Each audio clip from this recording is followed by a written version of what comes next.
the government's recent talent attraction schemes, some allowing applicants to bring their children to Hong Kong with local student status for university admission, have sparked debate. Recent cases of intermediaries exploiting loopholes to help those not intending to reside in Hong Kong obtain local student status for their children have also come to light. The Education Bureau is reviewing the definition of local student for university admissions, potentially considering a minimum residency requirement. This is a necessary refinement of existing policy, ensuring that valuable educational resources are allocated to those committed to Hong Kong's development and contributing to its future.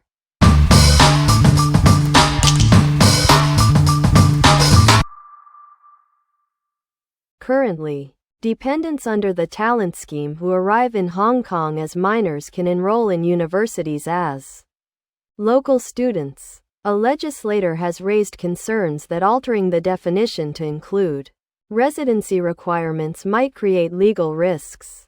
Senior barrister Ronnie Tong argues that requiring a certain residency period or other conditions for these Hong Kong residents to be considered local students could violate the fundamental principle of equality before the law enshrined in the Basic Law, potentially leading to a judicial review.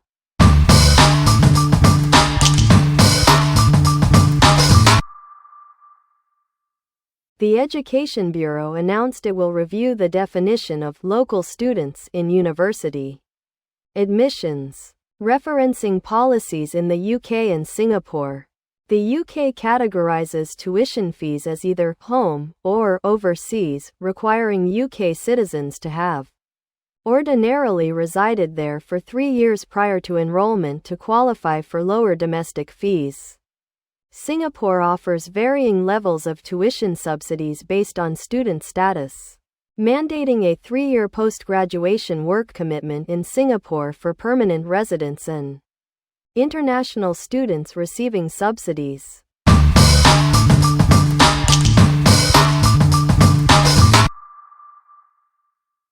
Ahead of the National People's Congress (NPC) and the Chinese People's Political Consultative Conference (CPPCC) meetings in early March, NPC Standing Committee member Starry Lee proposed a housing fund pool to facilitate mainland talents' property purchases in Hong Kong.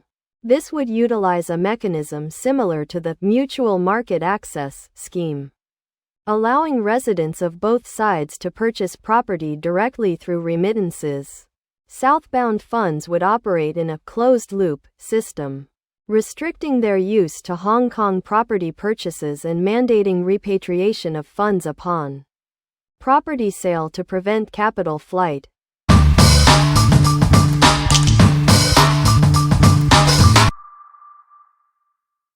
The mainland Chinese animated film Ne Zha 2 Inches opened in Hong Kong and Macau yesterday, achieving impressive box office success. According to the movie data platform WMOOV, it earned over 5.59 million Hong Kong dollars on its opening day, ranking first in Hong Kong and second overall for opening day box office, surpassed only by The Expendables 4 Inches. Audience reactions were varied, with some enthusiastically viewing the film multiple times while others found the special effects excessive. Industry professionals hope this film will revitalize the local movie industry.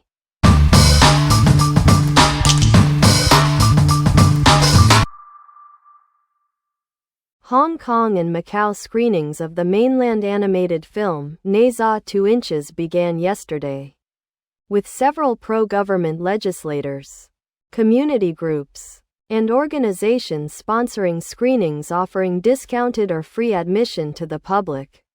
Legislator Lee Sai-wing of the DAB and New People's League, who is organizing 2 screenings in March, reported that 2/3 of the seats were already filled within a day of the announcement and that he's considering adding another showing. Regarding future screenings of other Hong Kong films, he stated he remains open to the possibility.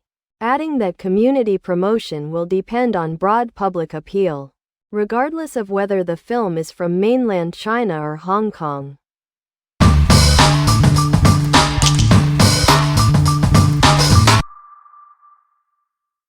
The Hong Kong film, The Siege of Kowloon Walled City, a recent hit in Japan and grossing over 100 million Hong Kong dollars in Hong Kong, enjoyed a successful exhibition at Airside, Kai Tak from December 16, 2022 to April 13, 2023. The Hong Kong Tourism Board reported over 180,000 visitors by mid-April, with over 4,000 on a single day during the Lunar New Year. Exhibit-related merchandise sales were strong, with over 1,000 Kowloon Walled City models sold, including a single bulk order of 20 by a mainland Chinese tourist.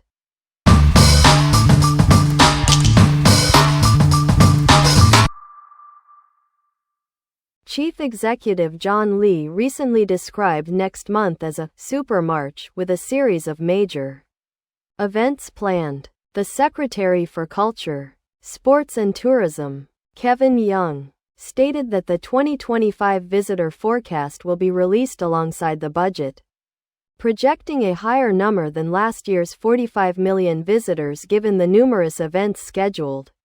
While acknowledging the importance of visitor numbers, he emphasized a focus on quality tourism.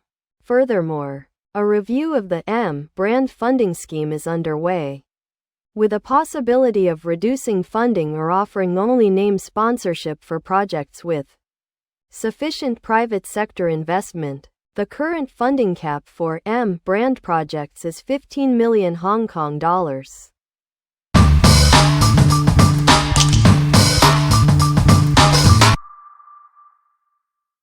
The government's upcoming budget, to be released Wednesday, 26th, proposes adjustments to the public transport subsidy, including a potential limit of 240 rides per month for the $2 fare concession and a 20% discount for fares above $10.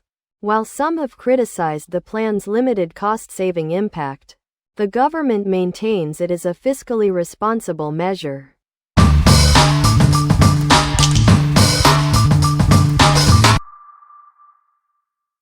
A Ukrainian man tragically collapsed and died at Chunwon West MTR station on Valentine's Day. Efforts to save him were hampered by the unavailability of a defibrillator (AED) within the station. While AEDs are widely available across Hong Kong for public use, this incident highlights the need for continued improvement in accessibility and emergency response protocols.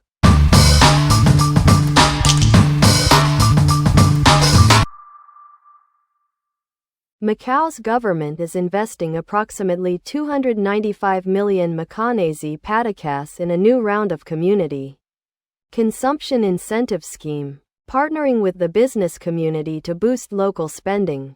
The scheme, running from March 24 to June 1, 10 weeks, offers residents 3 lottery entries for every 50 Macanese patakas spent at participating merchants, with prizes up to 200 Macanese patakas.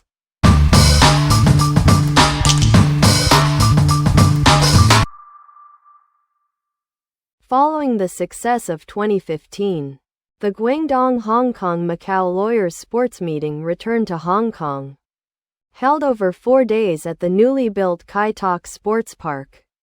Chief Justice of the Court of Final Appeal, Andrew Chung, addressed the opening ceremony, highlighting Hong Kong athletes' international achievements and the growing influence of the sports industry. He emphasized the legal profession's need to adapt to the increasing complexity of sports law, advocating for robust legal frameworks to ensure fair competition, protect athlete rights, and provide expert legal support and dispute resolution mechanisms, aligning Hong Kong with international standards.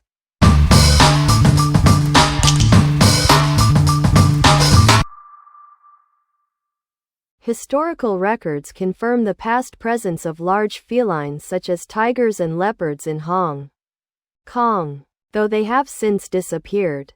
Kadoorie Farm and Botanic Gardens research uncovered 1948 news photos labeled "Small Tiger," believed to depict clouded leopards, one of which was reportedly captured alive and displayed at a local amusement park. This discovery, suggesting clouded leopards, like the tigers and leopards, migrated from Shenzhen's Wutong Mountain to Hong Kong's Red Flower Hills and Sha Tao Kok area, is significant. It provides the first documented evidence of clouded leopards in Hong Kong and highlights the region's past ability to support at least 3 large feline species simultaneously.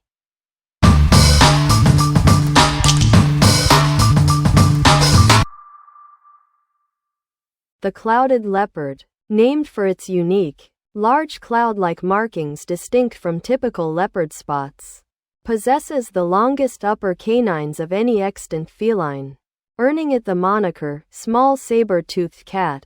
While its name includes leopard, its taxonomic relationship to leopards is not particularly close.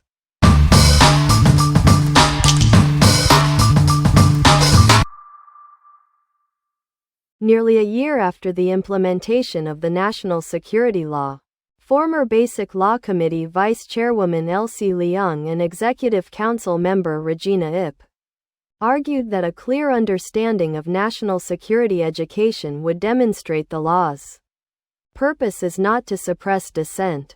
Citing the continued freedom of political figures, they further asserted that the prevalence of separatist ideologies among some young people stems from a lack of national education, leading to insufficient knowledge of China's history, culture, and political system.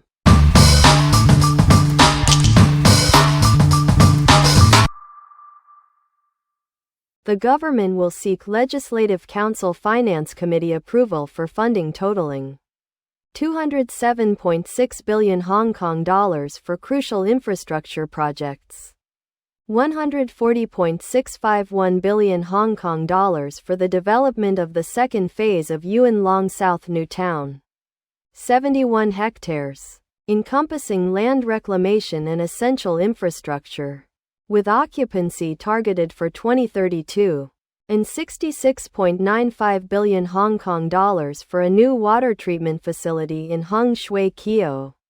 This investment ensures vital progress in Hong Kong's development.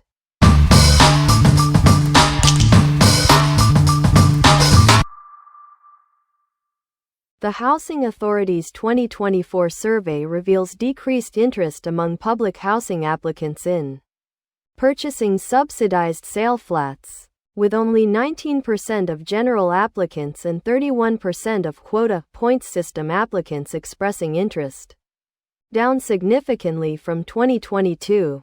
The preference for home ownership scheme (HOS) and Green Form subsidized home ownership scheme (Green HOS) flats also dropped considerably. This reflects the impact of a weakening economy and property market on homeownership aspirations.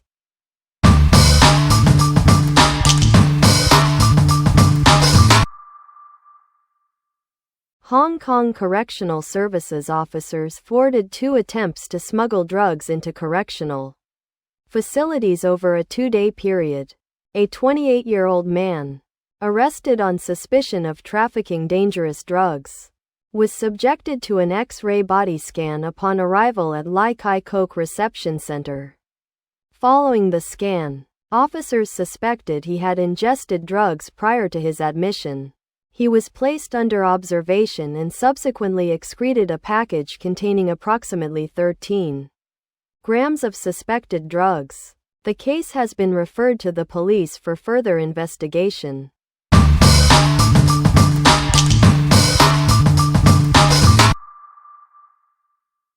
MTR Corporation announced that Singapore Airlines will offer city check-in and baggage drop-off services at Hong Kong Station Airport Express starting tomorrow, joining Cathay Pacific, Hong Kong Airlines, and Qantas.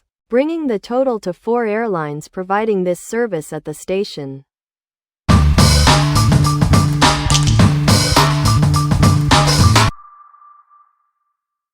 A traffic accident occurred at around 12 p.m. yesterday in Ho Man Tin. A 7-seater private car, bearing both Hong Kong and mainland Chinese license plates, veered into a hillside and lamppost while descending Ho Man Tin Hill Road. The vehicle then rebounded and overturned, blocking the roadway. The 73-year-old driver, Mr. Chan, was briefly trapped but rescued by firefighters and taken to Queen Elizabeth Hospital with minor injuries. Police towed the vehicle away for examination.